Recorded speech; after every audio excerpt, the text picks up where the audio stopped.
हमारे दैनिक जीवन में हमारे इर्द गिर्द जो भी लोग हैं जिनसे हमारा आमना सामना या संयोग होता है, उन्हें पहचानना और पहचान कर हमें किसको मित्र बनाना है और किससे दूरी बनाना है और वो भी कैसे बनाना है, इस बात को तय करने के लिए ये जरूरी है कि आप इस एपिसोड को शुरू से लेकर अंत तक जरूर देखें। आपको बहुत आनंद आएगा और आपको जो है अपने दैनिक जीवन में संतुलन लाने के लिए जिन जिन बातों का ख्याल रखना चाहिए उसका आपको दर्शन होगा। हमारे इर्द गिर्द जो भी लोग हैं जिनसे हम घिरे हैं, उनमें सबसे पहले जो किस्म के श्रेणी के लोग होते हैं उसे कहते हैं पुरुषोत्तम। पुरुषोत्तम पुरुषों में सबसे उत्तम जो लोग होते हैं वे लोग होते हैं जिनके अंदर की दया करुणा के साथ साथ वे न्यायप्रिय होते हैं, उन्हें न्याय पसंद होता है और इसलिए वो दूसरों के लिए अपना सर्वस्व निछावर करने को तैयार होते हैं। उनका अपना व्यक्तिगत स्वार्थ कभी भी अपने जीवन का आधार नहीं होता है। ये जो उपाधि है पुरुषोत्तम का, वो आज तक के इतिहास में सिर्फ एक ही व्यक्ति को मिला जो राजा रामचंद्र हुए। दूसरे श्रेणी के लोग हैं जो उत्तम पुरुष कहलाते हैं। उत्तम पुरुष वे लोग हैं जो अपने पुरुषार्थ से अपना गुजारा करते हैं और उनके अंदर भी करुणा और दया होती है, लेकिन वो तभी तक दूसरों की मदद करने को तैयार खड़े मिलते हैं जब तक उन्हें यह एहसास नहीं हो कि इस जगह मदद करने से मेरा वो नुकसान होने वाला है जिसकी मैं भरपाई नहीं कर सकता। और वे कथमपि वैसी परिस्थिति में ये कहने के लिए नहीं हिचकते हैं कि मैं आपको इस जगह पर मदद नहीं कर सकता। और जहां कहीं भी उनको स्थान मिलता है जहां उनका इस प्रकार का नुकसान होने का कोई अंदेशा नहीं है जिसकी वो भरपाई नहीं कर सकते, वहां वो दूसरों की मदद करने से कभी नहीं चूकते हैं। ऐसे लोग जिनकी मदद करते हैं उनसे ये अपेक्षा भी नहीं रखते कि कल को वो भी उनके साथ खड़ा मिलेगा, बल्कि उनका ये मानना होता है कि जो भगवान ने पुरुषार्थ और क्षमता, ज्ञान, विवेक, दया और करुणा का जो गुण उन्हें दिया है उसका एक विशेष अभियोजन है। और इसलिए जब कभी भी उन्हें कहीं मौका अगर मिलता है तो जिनकी वो मदद करते हैं, दिल से उनका वो धन्यवाद करते हैं वह मौका देने के लिए, क्योंकि बिना विश्वास का कोई व्यक्ति किसी व्यक्ति के पास नहीं जाता है मदद मांगने के लिए। और अगर कोई व्यक्ति दरवाजे तक आता है मदद मांगने के लिए तो यकीन मानिए कि वो आपको भगवान मानकर आता है कि इस व्यक्ति के पास इस समस्या का हल है जो ये दे सकते हैं। आप या जो उत्तम पुरुष है वो सिर्फ उनकी उम्मीदों पर खड़े उतरते हैं और उनके विश्वास को टूटने नहीं देते हैं। ये हमारे जीवन में सबसे महत्वपूर्ण लोग होते हैं जिनके पास जाने से हमें हमेशा एक सकारात्मक प्रेरणा, सकारात्मक ऊर्जा भी मुफ्त में मिलती है। तीसरे दर्जे के लोग होते हैं जो अपने 5,000 के फायदे के लिए दूसरे का 95,000 का नुकसान हो जाए उसकी वो परवाह नहीं करते हैं। वो अपने छोटे से फायदे के लिए वो किसी का भी अहित करने से नहीं हिचकते हैं। ऐसे लोगों को हम निम्न दर्जे का लोग कहते हैं। और आपको अपने इर्द गिर्द अधिकतर ऐसे मतलब परस्त लोग मिलेंगे जो आपसे बहुत मीठी मीठी बात करेंगे। जहां कहीं मौका लगा आपको भावुक करने के लिए वो आपकी तारीफ भी कर देंगे। जहां पे आपको संभल के सोचने की जरूरत है, क्योंकि आपके बिना उपयोगिता के अगर कोई आपके प्रति प्यार या स्नेह दर्शा रहा है, आपकी तारीफ कर रहा है, तो यकीन मन मानिए कि वह आपको चारा डाल रहा है और उसे आप एक अवसर के रूप में दिखाई दे रहे हैं। और दूरगामी जो है समय में वह अपने थोड़े से फायदे के लिए आपका बड़ा से बड़ा नुकसान करने से कभी नहीं हिचकेगा।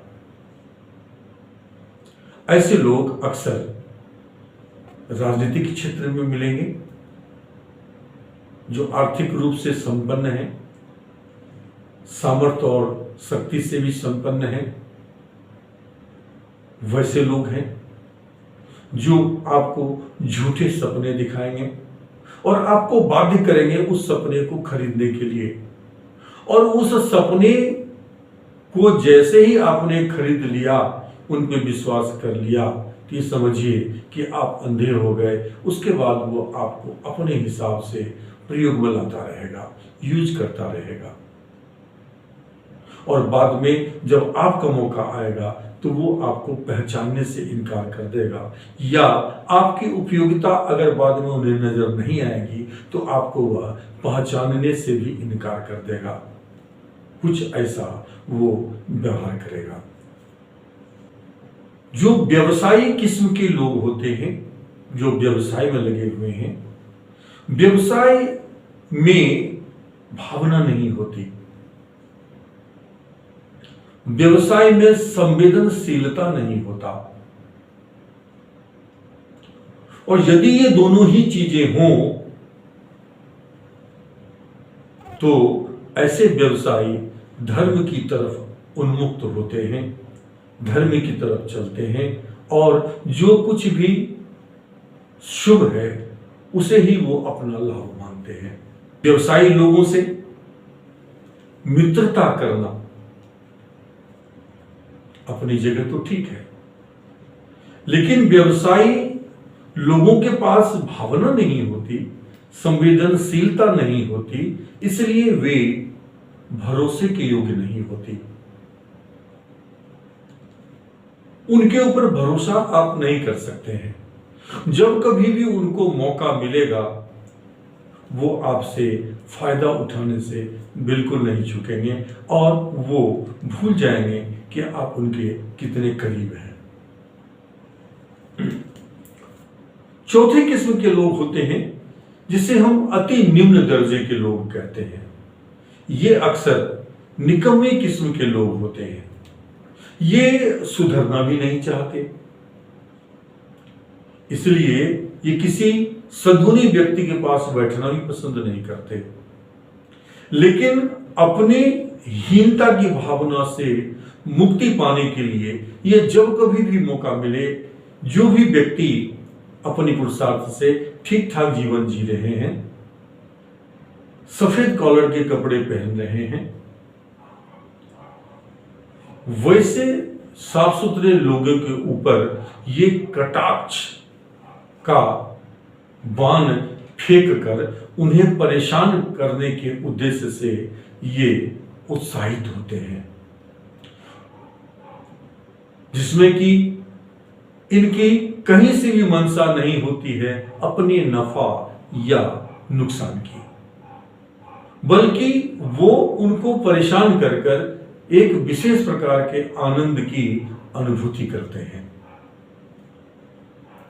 ऐसे लोग अक्सर आपको, जो समझदार लोग हैं, चतुर लोग हैं, धूर्त लोग हैं, उनके लिए ये अस्त्र का काम करते हैं। वैसे लोग अपने दुश्मनों को परास्त करने के लिए, अपमानित करने के लिए, पराजित करने के लिए ऐसे ही लोगों को अपना ढाल बनाते हैं और उनके पीछे लगा देते हैं, ताकि वो व्यक्ति परेशान होकर के उस व्यक्ति के सामने आके समर्पण करे और उनका नेतृत्व स्वीकार करे।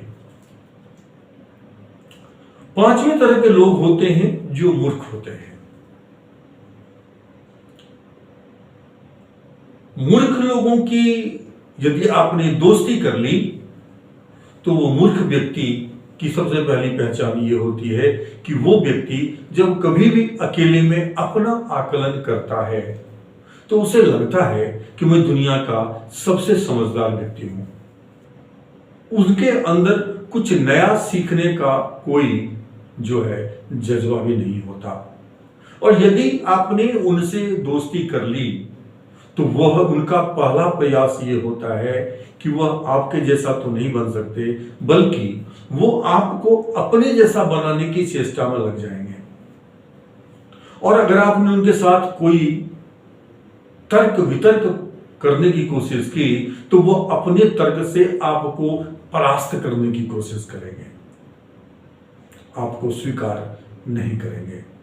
और यदि आपने किसी मूर्ख व्यक्ति से अपने शत्रुता कर ली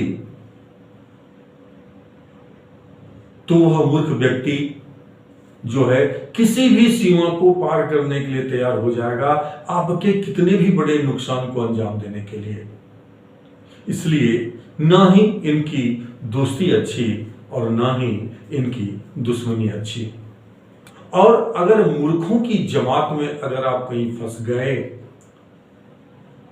तो ये मूर्खों की जमात जब एक जगह इकट्ठा होते हैं तो ये इतने खतरनाक हो जाते हैं कि आप उसका कल्पना भी नहीं कर सकते। और ऐसे किसी परिस्थिति में अगर आप फंस जाएं तो समझदारी से हाथ जोड़कर मुस्कुराते हुए उनकी तारीफ करते हुए वहां से अगर संभव हो जितना जल्दी किनारा करने का प्रयास करें तो आप सुरक्षित रहेंगे।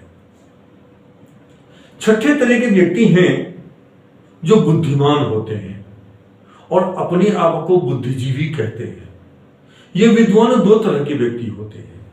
एक वे व्यक्ति हैं जिन्होंने शास्त्र पुराण या किसी खास विषय की अध्ययन किया है, उस विषय का सिर्फ ज्ञान है, लेकिन उन ज्ञानों में से किसी ज्ञान का उन्होंने अपने व्यक्तिगत जीवन में अपने जीवन को उत्कृष्ट बनाने के लिए कभी प्रयोग आज तक किया ही नहीं है, बल्कि वो धारा के साथ चलना पसंद करते हैं। और उस धारा का नेतृत्व करने वाला चाहे मूर्ख व्यक्ति हो, चाहे धूर्त व्यक्ति हो, चाहे चतुर व्यक्ति हो, चाहे शक्तिशाली व्यक्ति हो, उनके साथ चलना ये अपनी समझदारी समझते हैं। दूसरे किस्म के बुद्धिजीवी व्यक्ति होते हैं जो सत्य को जानते हैं, सत्य का जो दर्शन उन्होंने किया है उसी दर्शन के हिसाब से वह चलते हैं। और ऐसे लोगों को कोई व्यक्ति अपने हित साधने के लिए अगर प्रयोग में लाना चाहे तो बहुत कठिन काम होता है, क्योंकि जिसे वह सही मानते हैं वह उसी रास्ते पर चलते हैं जिस रास्ते को उन्हें लगता है कि यह सही है, और वो किसी की नहीं सुनते हैं। और जो लोग इनके सानिध्य में होते हैं और इनके अंदर अपने प्रति वह विश्वास पैदा कर लेते हैं, वैसे लोगों के लिए ये बुद्धिजीवी चाहे फटे हाल में ही क्यों नहीं हो, लेकिन शरीर से ही सही, नैतिक बल से ही सही आपके साथ सतत खड़े मिलेंगे। हमारा जीवन नित नया प्रश्न खड़ा करता है और उस नित नए प्रश्न का जवाब ढूंढने की जिम्मेवारी हमारी होती है। और यही जीवन है। जब हम उस प्रश्न का जवाब ढूंढ लेते हैं तो हम पहले से अधिक समझदार हो जाते हैं, और अधिक समझदार होने पर हम अपना नेतृत्व स्वयं ही कर सकते हैं और हम अपनी मदद के लिए किसी पर आधारित नहीं रह जाते हैं। इतनी समझदारी हमारे अंदर आ जाती है। आप इन 6 प्रकार के पुरुषों में से जिस किसी भी वर्ग से आपका संबंध है, जो आप हैं, आपने यह तय करना है कि आपके जीवन की यात्रा किधर से किस ओर होना चाहिए। हमारा जीवन आदर्श जीवन होना चाहिए, इसलिए यह जरूरी है कि हमारी यात्रा उत्तम पुरुष बनने की ओर होना चाहिए। इस एपिसोड में इतना ही। फिर हम मिलते हैं आपसे अगले एपिसोड में कुछ इसी प्रकार के महत्वपूर्ण मुद्दे को लेकर, जो आपके लिए बहुत महत्वपूर्ण है। Thank you very much for watching this video.